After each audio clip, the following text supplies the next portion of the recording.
everyone, welcome back to my channel, and it's time for me to answer the questions that you put forward to me. So let's go straight into this, and apologies in advance if I didn't get around to answering your question. There was quite a few submitted and I don't want to be here for 3 hours talking because my voice will eventually disappear. So the first question I've got here is from Georgespahouse official, and they've asked me, what does Germany have to do to get more points in the final? Bringing a song in German could be a step forward. So yeah, I think I partially agree with that. I think bringing a song in German might give them a little bit of something unique and different in the contest. But I also just think putting more variety into their national final, because the national finals recently have been very mundane. The songs put forward have been very meek and mild, and they haven't really had that kind of spark about them or variety. And I'd like to see different types of music being put forward, more experimentation, because they have an automatic pass to the final. So why not use that to their advantage and just go all out there and do something really different, like France did this year, for instance. Even if it doesn't do too well, it's still good to just sort of do something different. I think that's what they've been missing recently. So yeah, thank you for your question. And the next one is from Coddio, and they've asked me, should the jury be more in tune with what the public prefers? This year, for example, if countries like Switzerland and Azerbaijan wouldn't have qualified in the first place, they could have been spared from the embarrassment of getting few points from the public in the final. So I think the juries do have a purpose at Eurovision. I think they do, some of them at least, bring a different perspective in voting. For instance, giving points to songs that have more of a musical quality that might not be appreciated by your average watcher of Eurovision, who may want more of a spectacle on stage. So I think they're important. For instance, with Switzerland and Azerbaijan, those songs I think were given points for not only the musicality but the vocal performances. I think they had unique singing voices, and especially with Nadir, you know, he had one of the most powerful voices of the competition, even though in the final he didn't perform as well as in the semi-final. So I think that's why those went to the final, but they didn't connect with the general public, obviously. I wouldn't say they would spare from embarrassment. I'm not sure if that's the correct term I would use, but I think that sometimes the juries do come across a little bit snobby in the way that they give points to some songs over others. And I guess as a sort of layman as well, if you're watching Eurovision, you kind of want a juror to recognise the fun songs a bit more, or just lighten up a bit.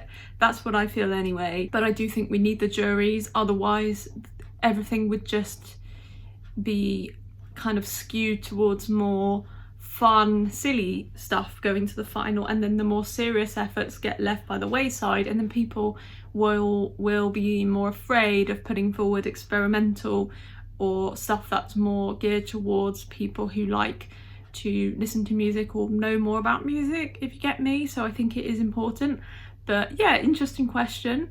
And the next one is from the Prodigy. So the Prodigy has asked, why did France fail this year, in my opinion? As a musical expert, what do you think they did wrong? So thank you for referring to me as a musical expert. I feel like I couldn't personally call myself a musical expert. I'm more of an enthusiast, but that's really kind of you. So I think with France, they went all out and they did something very experimental, very sort of out there, avant-garde, with the sound, with the staging. But I think the case of it, and I've said this before, I think, is with the French entry, it's so packed with these intricate details in the backing track, in the vocal line, in the harmonies, in the kind of polyphony of it all, in the way the female vocalists and the male vocalists interact, but kind of in the soundscape, in everything. It's very difficult to get right live, and I think that's where they went wrong. It's a song that contains so much editing in the backing track to sound almost completely perfect that when you put it on stage, it falls flat. And it's very, very hard to get that kind of thing right. So I think that's kind of where it went wrong. It was sort of doomed from the beginning, in my opinion, just because of how unique it was. It's hard to make this look slick, polished, and completely perfect on stage. And yeah, there's not much you can do to sort of rectify that fundamental issue anyway. So it's a shame, but that's how I feel about it. And the next question is from Aden Gonge, and I hope I pronounced your name correctly. Would I be offended if a trap song would ever win Eurovision? That's a very interesting question. Offended? I'm not sure if I'd be offended. I think I'd be surprised, because trap music is very much enjoyed by young people, I think, but more in the West, like in America, and not so much in the UK, but definitely in America. And I don't know whether that would resonate with the other demographics in the voting public or even in the juries. So I can't actually see a trap song winning. Would I be offended? No. If it was a good song, I think I would support it. But trap songs that I actually enjoy are few and far between, to be honest. I find them quite monotonous. I find the drum pattern very sort of dire. I feel like that drum pattern, you can only do a certain amount with it too. You can't make it sound interesting, because it's so fundamental to the genre. It wouldn't be a trap song if they was to change the drum pattern anyway. So I wouldn't say offended, but I'd be surprised. And then they've also asked me, what is the worst Eurovision entry? I think it's either Irlanda do Zapois or Euan from Montenegro. Do I agree? I feel like with those two entries you've mentioned, there's something very charming about both of them. There's an argument to be made that they are charming, especially with like the Irlanda do Zapois one, because it has some kind of puns in the lyrics. There are some funny moments about it. I know it's supposed to be a joke, but there are some clever moments in the lyrics. And also with Euan, it's definitely a critique of society, which I think is cool. It has substance about it.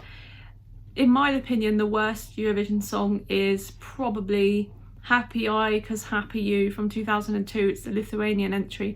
I can't get behind it in any way, shape or form. I think the vocal performance is one of the worst I've ever seen on Eurovision stage. The backing vocals are just so strangely interwoven into the backing track.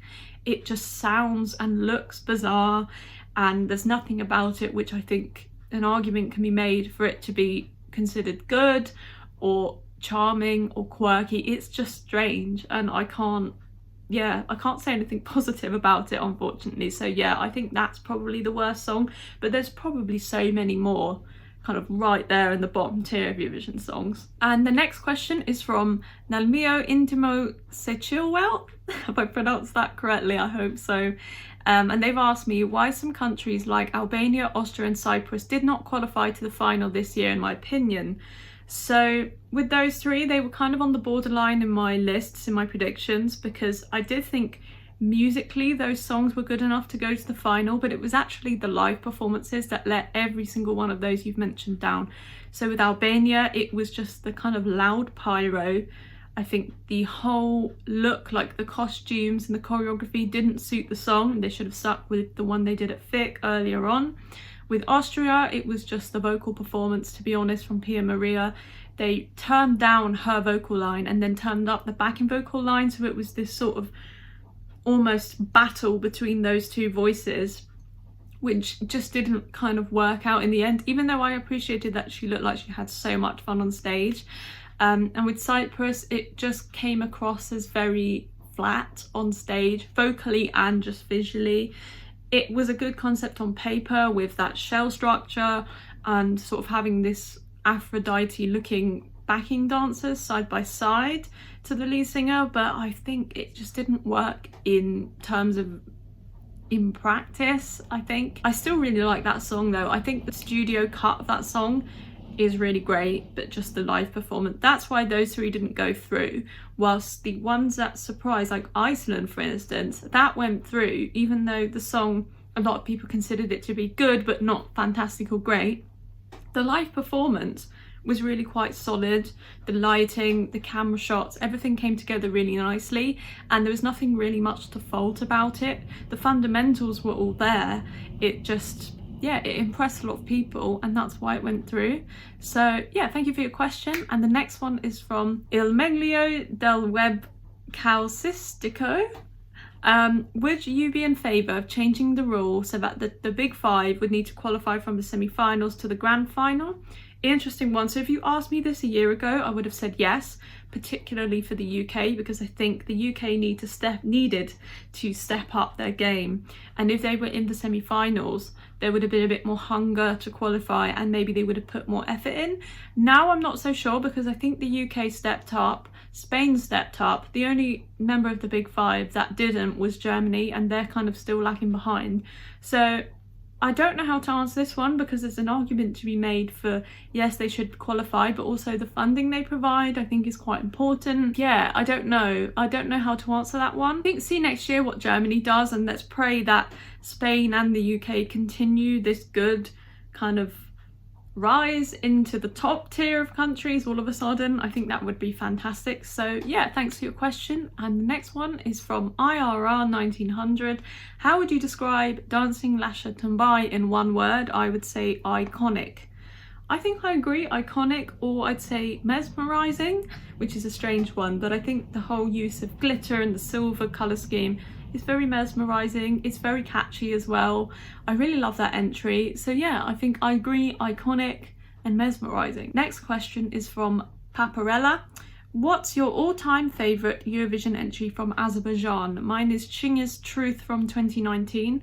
I think the Truth is up there, but for me it has to be Samir and Elnur from 2008, Day After Day. The use of the Azeri scale, which is called a mugam, is really interesting in that song. I think the kind of vocal battle between the two of them is really interesting too. It's very tense, kind of the operatic tones and the more rock tones in there. I think that's a really interesting combination.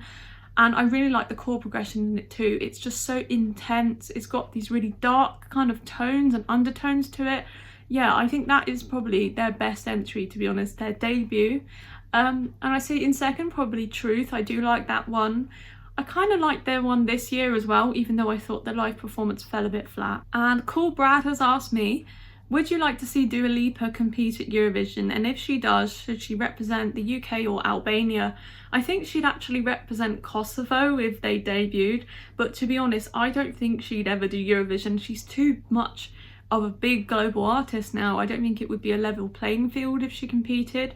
Maybe 5 years ago, 6 years ago, when she kind of first started making music and kind of like with her first album before she became global, but now she's too big of an artist. But if Kosovo was to win Eurovision, I think she might be involved in the hosting or maybe be an interval act or something. That would be cool. I do like her music. I think her albums are standout in terms of the people putting out pop music nowadays. I think she's one of the few artists we have that has kind of an integrity about her sound. And I think she's got an interesting vocal style as well. It's very recognisable. If you heard her on the radio, you know immediately that it's Dua Lipa. Next question is from yours truly. If you had 1 year to compose and write a song and engineer it so that it has the highest chance of winning Eurovision, how would you go about it? That's a really difficult question because I don't know. I think the songs that I compose myself is more modern classical music. It's sort of based on like Thomas Adès, George Benjamin, and another composer called Macmillan. So the type of stuff I compose is definitely not Eurovision style music, but I think if I was to do something like that, I'd definitely go for something a little bit more avant-garde and experimental. I try to go against the grain, and I wouldn't try and look for that formula of a winning song because I don't think there is such thing. And if you try to be too generic and kind of go with what everyone else is doing, you just blend in like a wallflower, and it's best to kind of do something so outlandish, experimental, something maybe in Gaelic or in Irish. I think that would be interesting. Maybe a choral piece.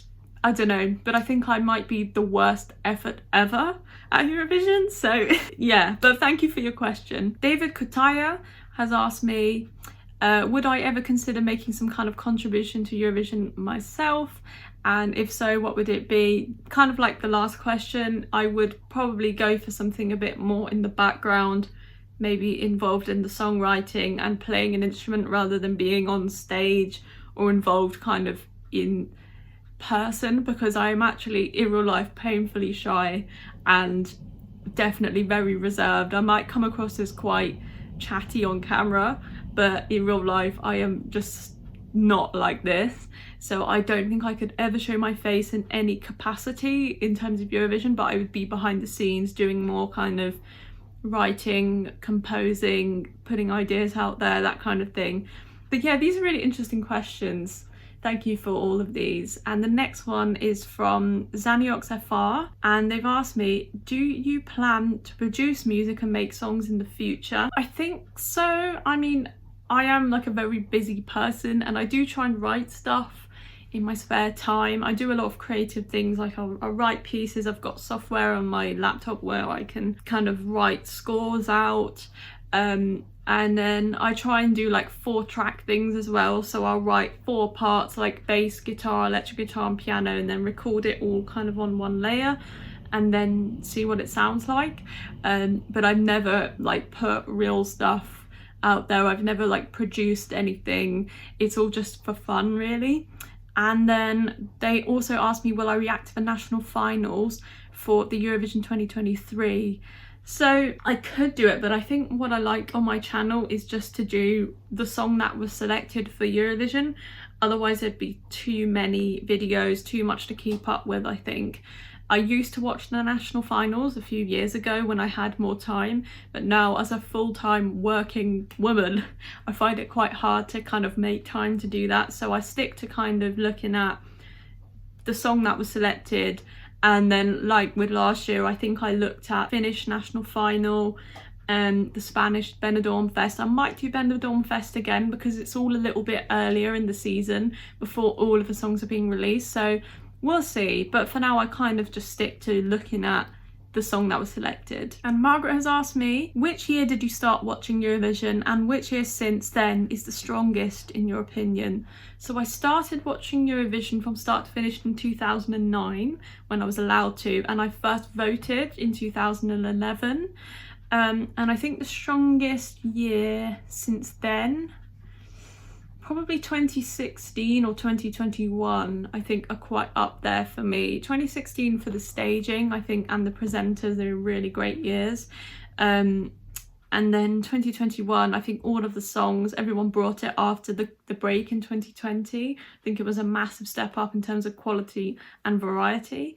So, and then they've also asked me, what language would you like to hear at Eurovision? Maltese. We have not had Maltese in a long time. We almost had it this year with Aden. I hope he comes back. He came second in the national final, but his song, in my opinion, was better than the winner. Let's see, Maltese for sure. Let's have Semitic language back in Eurovision. Cult Fiction has asked me, do you believe that the public should always be involved in selecting a Eurovision entry to represent them, as in the case with national finals, or is it acceptable for the likes of the BBC to make those choices for us, independent of any consultation with Eurovision fans through a national final? That's a really interesting question. Again, I find it really hard to answer for either side of it, because if you think about it, when the BBC, for instance, is left in charge, they selected Electro Velvet, which was an interesting choice, but they also selected Sam Ryder, which I think was a great choice. So they've shown us both sides of it, but also with the public, for instance, the public picked Scooch and the public picked Michael Rice. So I don't know if the British public is to be trusted with things like that either. I think the Eurovision fans from the UK would have more of a taste, I think, and they'd know what would be best for us. But the general public, who don't really know much about Eurovision, is the people that vote for things like Michael Rice, like an X Factor winner single, and it's not to be trusted at all. So I would personally think internally is better with the BBC so far, but maybe if they did a better job of doing internal selection of like maybe 6 artists and 6 songs, and then let the public pick something like that. I don't know, it's a difficult one, but I think keep it with the BBC for another year because they did a good job with Sam Ryder. Next question is from Emanuele Fierroni. 2 questions from Italy. Without wanting to put you in the spot, is there a musical genre that you just can't stand? Probably Motown. I really struggle to get into Motown music, and every time I hear Motown songs. There's just something about them. I don't know what it is, but I just can't get behind the sound of it, the drum patterns. I don't know what it is, but also I'd probably say drill music as well. I find drill music quite monotonous. It's been linked to knife crime in the UK as well, and it's just a really, really, well, the worst thing to happen to grime in a very, very long time, to be honest, in the UK especially. It's just filled with violent lyrics, really disgusting misogynistic lyrics as well. Yeah, not my favourite genre, let's be honest. And then they've also asked me, this made me laugh, would you ever consider having an Italian boyfriend? If so, I'm free. Yeah, it's very, very smooth there, Emanuele. But actually, I have a bit of a story about this, because there was the only time I ever came close to having an Italian boyfriend, it's not even close, was I think I was like 16. And I still, like, this is one of the things that makes me, just before I go to sleep, cringe at just the way this all went down. So I was at a music school in the summer, and it was an international one, so there were students from like Italy, Spain, South America, Australia, and then there was this Italian student there, and he came over to me to talk to me, and I was very nervous, obviously, and then he said something like, oh, hi Rachel, I really like your dress. And I was wearing this dress, right, and it has clocks all over it, right, and this is where I completely forgot about the humour difference in the UK to, let's say, Italy, because he says, I really like your dress, and I thought, oh, okay, and I said, oh yeah, some would say it's a timeless classic. And he stared at me blankly, and we didn't talk after that. And I thought, I'm never, ever, ever saying puns to anyone again, ever. So that absolutely flopped. But yeah, and I came to realise after that that the British sense of humour in terms of puns is kind of sometimes just goes over people's heads. And that guy probably thought I was a total weirdo. So next question is from Alipan, Roosendaal. Hello Rachel, do you make a living through music, or do you have some other curious or mundane day job? It depends what you classify as mundane, but I work in finance as my main job. I've been working in finance for 3 years, because besides music, my other passion in life is maths. And I kind of decided after university that if I want kind of a long-term career that's stable, because I think I needed that mentally as well for me, and I decided to go into finance. So I've been doing that for a while now, but I did actually used to work in teaching music. I used to be a piano teacher and theory teacher for a while as well, and I still try and keep that up sometimes too, but music has become more of a hobby for me after getting my music degree, because in the UK, we've got cost of living crisis. It's very, very difficult to make a decent living off music, unfortunately. If it was really easy and if it was something that was accessible, I would definitely work in the music industry. But it's very, very hard to be successful, unfortunately. So I do work in a different career, but music is still like my number one passion in life. And the next question is from Henrik, Munk. And they've asked me, do you think Eurovision and the music industry is changing in these years, or will it be business as usual? Do I see a new trend, and if so, what is it? I think the music industry is becoming definitely more digital. Unfortunately, songs are getting shorter because of people's attention span, especially young people, and apps like TikTok and Instagram are really kind of pushing these songs to be shorter. There's songs that are going viral again because they're being sped up in a kind of nightcore remix. So songs that were originally 4 minutes long are becoming more like 2 minutes 50. And then there's songs in the charts that are even shorter. And I think that is a negative change, because what's happening is when songs get shorter, there's less room for creative experimentation. And I really hope that that doesn't impact Eurovision, because I don't want them to change the 3-minute rule and then it becomes 2 minutes, because songs don't have room to grow, develop, and throw in new ideas if it's just 2 minutes. It's very restricting. So that's what I see happening in the future, but I pray it doesn't happen, But anything positive, I think maybe more lean towards languages at Eurovision. We're getting less English entries. There's a burst of them in the early 2000s with the rule change, but now I think more countries are doing native language songs, and I'd love to see more of that. So the next question is from Kennet. What is a song, Eurovision or otherwise, that you didn't like on first listen but now you do? I think it would probably be Belgium 2015, which is strange because now it's one of my favourite songs. And then I think just over the time listening to it more, I appreciated the minimalist approach. And then when I saw the live performance, I thought, wow, this is fantastic. I don't know what it was, but I just think knowing that it was minimalist, knowing where it was going, after listening to it a few times, I just completely changed my mind about it and completely fell in love with the song. So it's a strange one, but yeah, and I still love it to this day. Next question is from Majumeyer, and they've asked me basically, what do I think about music in the movie industry and the influence in a global manner, like Running Up the Hill from Stranger Things, hit #1 in the UK. I think that's a really, really good thing, because songs that were kind of left by the wayside in the olden days, I guess, are now having a new lease of life. And it's really nice to see like a whole generation of young people discover Kate Bush's music, which is so good, because she is definitely one of those artists that is just has this longevity. Her songs stand the test of time. They're experimental. It's like, it's so great to see, especially with Kate Bush, like she writes and produces all of her music, and it's really, really cool. There's songs nowadays, you like look at the credits and there's 50 songwriters, and it's like, it took 50 songwriters to write a 3-minute song with 4 chords and like a very repetitive approach. And then with Kate Bush, you have like, she wrote like the whole album, produced it, so good, and these people need more appreciation, I think. The next question is from Jesuim. They've asked me what my job is. I've already answered that one, but they've also asked me, do I plan to make reactions of anime and manga? And they've said they're a fan of anime and Japanese music. So I am a total anime manga nerd, and I have been for a while. I was in anime club at school.